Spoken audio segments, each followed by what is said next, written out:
Magandang umaga, Pilipinas. Narito ang latest sa lagay ng ating panahon. Meron tayong minomonitor na low pressure area sa loob ng PAR at huling nakita yan sa layong 755 kilometers silangan ng Davao City. At kasalukuyan ngayong kanyang trough, nagdudulot na po ito ng mga pagulan sa silangang bahagi ng Kabisayaan at ng Mindanao. Based po sa ating analysis ngayong umaga ay naka-red na po tayo. Ang ibig sabihin po niya na mataas na ang tsansang mabuo ito bilang isang bagyo within the next 24 hours. At sakaling mabuo ito bilang isang bagyo ay bibigyan po natin ito ng local name na bagyong Ada.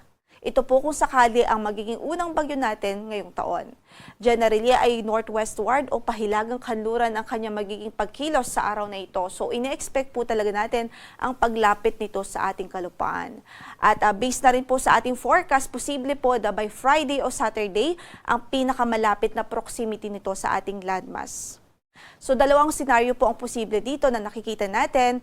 Possible po na ang close approach niya by Friday or Saturday dito sa silangang bahagi ng Visayas or Eastern Visayas and eventually po ay mag-recurve po siya o kaya naman ay posible nga din ang landfall scenario. Kung kaya't patuloy tayong mag-antabay sa magiging update ng Pag-asa dahil since low pressure area pa lang po ito at medyo may kalayuan pa, meron pa rin po tayong kinikonsider na uncertainties. At sakaling may maging bagyo po ito, agad-agad po tayong magtataas ng tropical cyclone wind signal, lalong-lalo na po dito sa silangang bahagi ng Visayas at ilang bahagi ng Mindanao. Kaya't patuloy na mag-antabay sa magiging update at magiging progress nitong weather disturbance mula po dito sa Pag-asa Weather Forecasting Center. Samantala yung northeast monsoon ay patuloy na nakakaapekto sa Hilagang Luzon at nagdudulot pa rin huya ng mga pag-ulan doon maging yung malamig na panahon. So sa forecast nga po natin, asahan natin ang maulap na papawirin na may mga kalat-kalat na pag-ulan o mga pag-ulan dahil sa amihan dito sa Cagayan, Isabela at Aurora. Samantala sa natitirang bahagi pa ng Cagayan Valley, sa Cordillera Administrative Region, asahan natin ang maulap na papawirin at mahihinang pagbuhos ng ulan dahil din po yan sa amihan or northeast monsoon. Dito naman sa natitirang bahagi pa ng Northern Luzon, dito sa Ilocos Region, at natitirang bahagi pa ng Central Luzon, ay inaasahan natin ang bahagyang maulap hanggang sa maulap na papawirin at may mga isolated o pulupulong mahihinang mga pagulan lamang dahil sa amihan.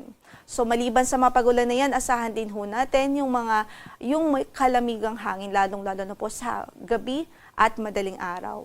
Dito naman sa Metro Manila at natitirang bahagi pa ng Luzon, asahan natin ang generally fair weather naman liban sa mga localized thunderstorms, especially sa hapon at gabi. Para sa pagtaya ng ating temperatura sa Baguio, malamig pa rin, 15 to 24 ang magiging agwat ng temperatura, 22 to 31 sa Lawag, 21 to 27 sa Tuguegarao, 24 to 31 naman sa Metro Manila at sa Tagaytay ay 20 to 29 degrees Celsius, habang sa Legazpi ay 24 to 31 degrees Celsius.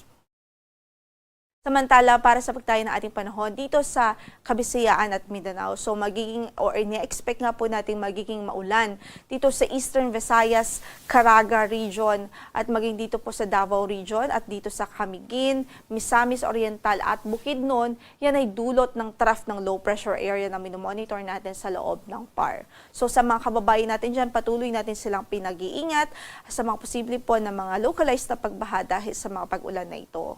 Sa natitirang bahagi naman ng Visayas at Mindanao, asahan natin ang bahagyang maulap hanggang sa maulap na papawirin at posible rin ang mga dagliang pagbuhos ng ulan, especially dahil sa mga localized thunderstorms.